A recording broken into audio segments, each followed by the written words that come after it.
What's up, guys? Welcome to my YouTube channel. This is going to be my first video on my new YouTube channel, and pretty much what I'm going to be doing on this channel is documenting my experience going into the Air Force, the steps that you need to take to get into it, and pretty much, my experiences through those steps. Alright, so step number one is you need to talk to your recruiter. You need to get involved with the recruiter, start talking to a recruiter, and pretty much just tell them, what you're trying to do, and start figuring all that stuff out with your recruiter. He's going to ask you all the right questions and all that stuff, but you need to make sure that you have all the right responses, though. That's like the most important thing, because if you respond to one of his questions in a wrong way, then you could immediately get disqualified.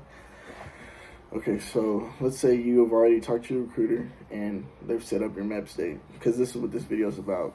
It's going to be about my MEPS experience and Asvab experience. Okay, so you already got hooked up, going to MEPS, and you got your date. So for me, what we did was you would stay in a hotel the night before, and then you would wake up real early the next day. So for me, I went with like 8 people. So there's about 8 Air Force people there. And then he sent us all out to MEPS at the same time. So we all went to MEPS. Well, we didn't go to MEPS immediately. We went to the hotel first. Okay, so you would go to the hotel with, your 8 Air Force people like me. And then there's going to be a bunch of other people there too, though. Like, for the most part, it was pretty much just Marines and Navy people there. And then there's like 8 Air Force people there. And there's probably like 40 people. So out of those 40, only 8 were Air Force. So if you look at it like that, it might be different sometimes, but when I went, that's what it was like. All right, so you pretty much go, check in, and then they give you your little key card to get into your room. And then they have like a little lounge area, which is pretty cool. You could like play pool, or you could just like chill out. You could play video games too. They had like PS4s and shit. It was pretty cool. Okay, so you do all that, you chill. And then you have to be they close everything at 10 o'clock. They close everything at 10 o'clock because you have to wake up at like 3:30 in the morning. So they close everything at 10. You go up to a room. You usually have a roommate, like just for that night. Like for me, I had a guy. He was in the Navy and he was shipping out. So, I usually just talk to people and ask them. The first thing I ask them is just like, what branch are you joining or whatever. And then you just start talking from there. So anyways, yeah, so we was chopping it up, but I ended up going to sleep around like 10:30, 11. And I had to wake up at like 3:30, so I didn't really get that much sleep, but it was enough sleep. It was a really nice hotel too. They had like, a really nice shower, a really nice like bathroom area. It was like pretty nice, honestly. All right, so anyways, okay, so you wake up, you eat breakfast at like 3:45, and then you hop on a bus. Everybody that's there at the hotel hops on a bus, and then we all drive to MEPS. And then so you hop off the bus. You need to make sure that you have your Social Security and your like driver's license, like ID or something like that. Like you're gonna have those out like the whole time. Pull up, get out. There's a long line to get in, and then the line wraps outside. It was cold in that bitch too, so I was in the back of the bus, so I was like one of the last people to get in. I was sad as fuck. It was cold as fuck out there. Anyways, so you get in there, boom. You have to take off, because they like do it like they X-ray your bag and shit, and then you have to go through a metal detector, make sure you got no weapons. Because you bring weapons, you get like in bad trouble. Like I don't know why you even bring fucking weapons, but anyways. So you get up in there. You're on the bottom floor, and you have to take an elevator up to like the 7th floor or like 4th floor or some shit. And then so you get up in there, and then the first thing you would do is like there's like some like military people right there in the middle, and then there's a whole bunch of branches like offices. So there's like an Air Force office, an Army, Marines. They're called like liaison or something like that. So you pull up to your liaison. So I had to go to the Air Force one, obviously. And then you walk up in there, and then pretty much they just like check you into the liaison, your whatever you are, and then they send you back to this like big control desk. So it's just like a desk right in the middle where everybody goes. So I was chilling and I was waiting. And then you have to wait in line, and then you hand them your social and then your driver's license. And then they give you this like folder, but it's got a folder, but it's got like all your information. It's like your most important thing because you're gonna be carrying it around all day, all freaking day. You're gonna have that folder in your hand because it's got pretty much all your medical stuff. Like that's pretty much what it's for. So like me, I had to do my medical, and I had to do my medical, evaluation, and then I also had to take my Asvab in the same day. And my recruiter's like, yeah, this is gonna be an all day thing. You're gonna be there all day, and I was like, fuck, bro. So anyway, so they hand me my packet, and then they tell you to just go down the hallway, take a left or whatever the fuck. So then I go, I do that, and then now I'm in the medical floor. So the medical floor, there's like a bunch of things going on. Everybody's doing different things. There's like a whole bunch of stuff going on. So you just take your packet. Oh, and then also when you sign into the control station, they give you a big ass sticker with like your name on it, and then it's got like a whole bunch of letters. It was like IVPU, something like that. It's got like 5 letters on it. And they like represent a test that you took, your medical test. So I pull up to the control desk on the medical floor. And when you're on the medical, actually, as soon as you walk in there, you can't even have your phone. You got to put your phone up in like a locker or whatever. So I was like, damn, I don't got my phone or nothing. Like, this shit finna be boring as fuck. It kind of was, though, but it was also kind of cool because I was just talking to everybody. So yeah, so I pulled the control thing. Okay, so then they tell you there's like 5 different tests you have to take. There's a audio test to see if you can hear well. There's a visual test to see if you can see. Like, they test all that, like depth perception, colorblind, all that shit. Then you have to take a urine test to make sure like you can pass. Pretty much, they just see if you like just smoked any weed or anything.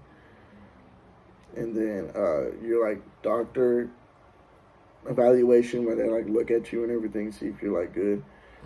And then you have to like do. I forgot the last one was. I think it was like they call it the underwear Olympics. You have to like strip down your underwear. And you have to do like certain exercises to see if you can like have full range of motion of your body, pretty much. So the first one I went to was my hearing. So you just sit there in a chair with your folder. Always have a freaking folder on you.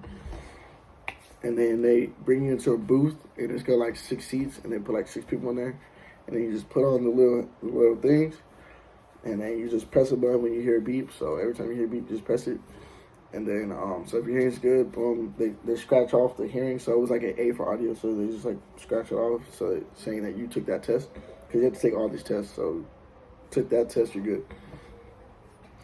So then I took my audio test, boom, head up to the medical control center, and they plug it in that you took it and that you passed it, and then they send you somewhere else.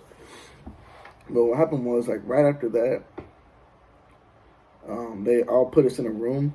Like, right after my audio test, they put us in a room, and they gave us a medical briefing. So pretty much, like, they just told us, what to expect on the MEPS, on the medical floor, and all that stuff. Like, just pretty much, what to expect. We had to sign a whole bunch of paperwork. Like, I've never written down my social so many times, bro. Like, every single page, you gotta put your social and your name, and the date, all that, like, every single time. So you fill all that out, put it in order. Then as soon as you walk out that room, they breathalyze you. So you literally walk out. They hand you this little tool too. You gotta blow in. They breathalyze your ass. So then you get breathalyzed, you pass that, okay, you're good. Now go on to the whatever your next test was. So I think my next test was audio, and then I think I did.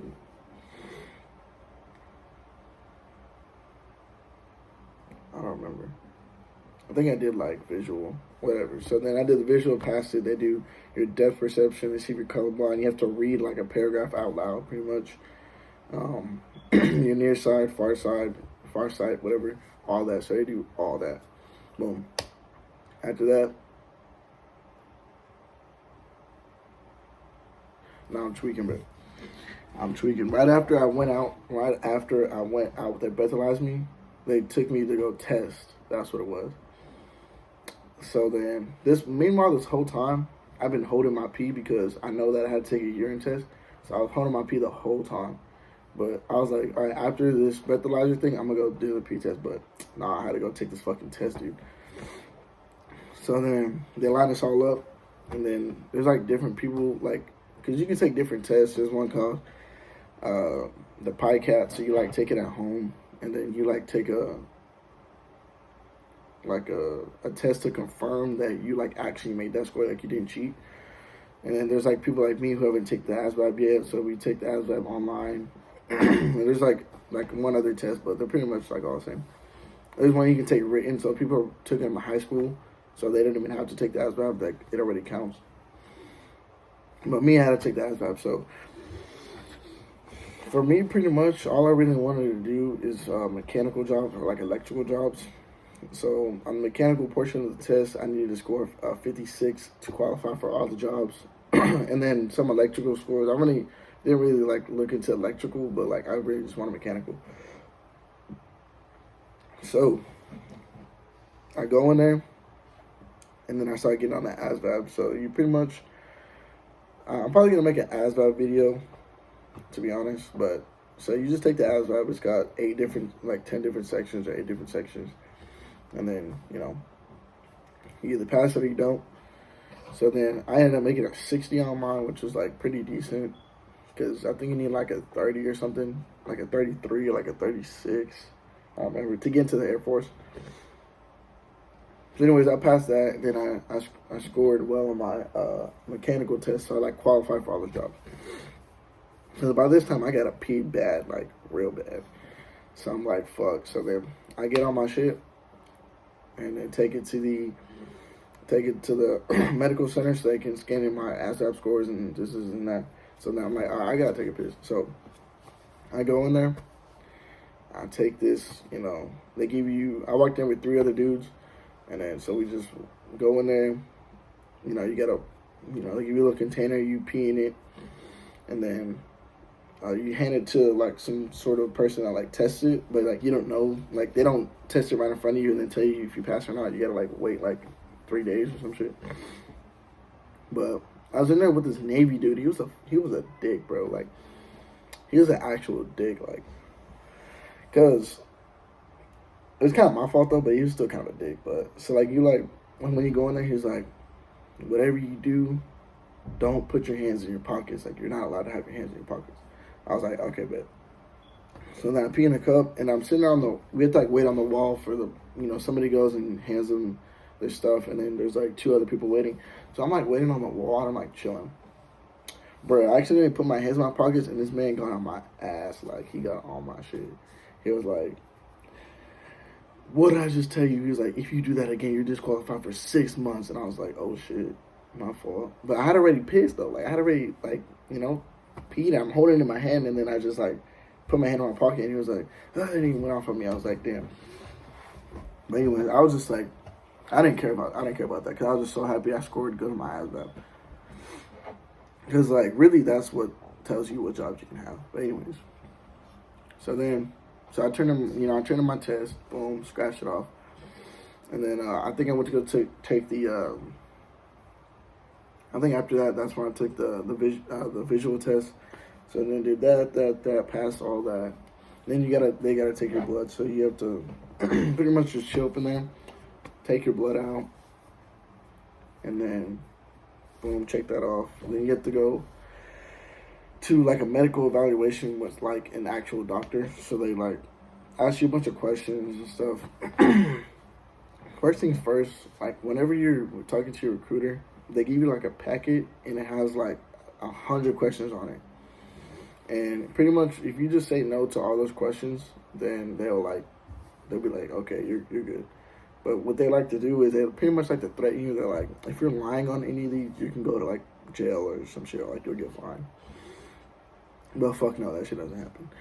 All you gotta do is just be like, for like whatever you said on that paper, you just say it in real life, and then they won't like say anything to you. I mean, there's nothing wrong with me, but like for other people, like if it doesn't come up, then you're good. So don't like lie per se, but like just put what you put on the paper, then you'll be good, and you'll make it through. So I made it through mine. I made it through my thing.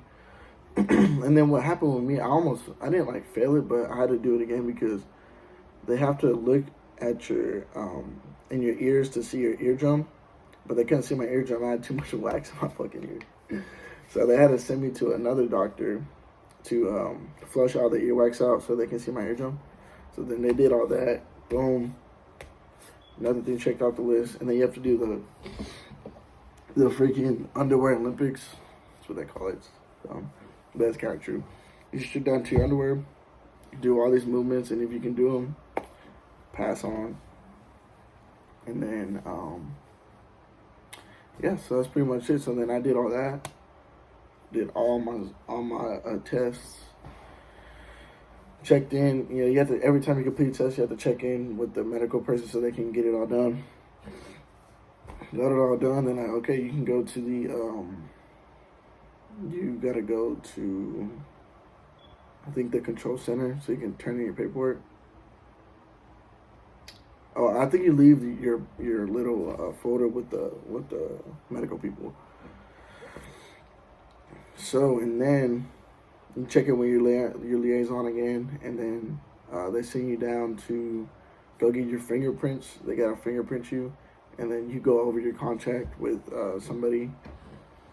And then after that, you pretty much, what happens after, what did I do after that? And then pretty much after that, you just chill and you wait to get sworn in. And then actually sign your contract, your depth contract, to get into the late entry program. So that's what I did. Me and this dude were just chilling for like a long ass time waiting for someone to take us to go get sworn in. It was like an hour. But when they said it was all day, it was all day. Like, I was there from like pretty much 4 in the morning to like 5. I was pretty much there from 4 to 5, or we're like 5 to 5. I was like there for 12 hours. That shit was ass. Like, it took so long, like, for real. Anyway, so so you go in there, you get sworn in, you know, you say your thing, then you get sworn in, then they take you in another room, you just sign your contract pretty much. And then that was it. And then our recruiter came and picked us up. He was cool as fuck. And then you pretty much just wait. You pretty much just wait for one of your jobs to come up that you, you pretty much just wait, because what my recruiter did was, as soon as we got back to the recruiting office, you printed out our job list, what we qualify for, and then you send them your top 10. And then once one of your top 10 come up, you know, he calls you and tells you, okay, this job's ready. And they ship this day. You want to take it? And you pretty much have to say yes, because it's on your top 10. And then if you say no, then you're like denying a job that you put on there, and they pretty much disqualify you. You can't get into the Air Force, or I think just the military in general. So then so they call you and they're like, you want a job? Yeah. The ship date's in this day, and then that's pretty much it. So to rate my experience at MEPS 1 out of 10, I'd probably give it like a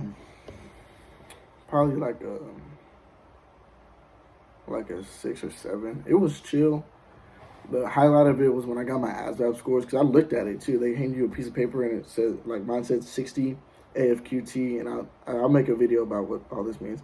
And then it says like MAGE, and then I got a 57 on my my mechanical, so that means I got, you know, like pretty much all the mechanical jobs, and then I had like an 80 on my electrical. So that was like the highlight of my day, because that's what I was really worried about, because honestly, like, I knew I was physically able. I just had to make sure that I was, you know, smart enough to get in, which it really wasn't that hard. So, but yeah, so I'll give it like a 7 out of 10. And if you guys have any questions, just like leave them down in the comments, and I'll try to answer them the best I can. So yeah, so probably the next one I'll make is probably like it's an Asvab video. So yeah, so just stay on the lookout for that, and yeah, I'll catch you guys later.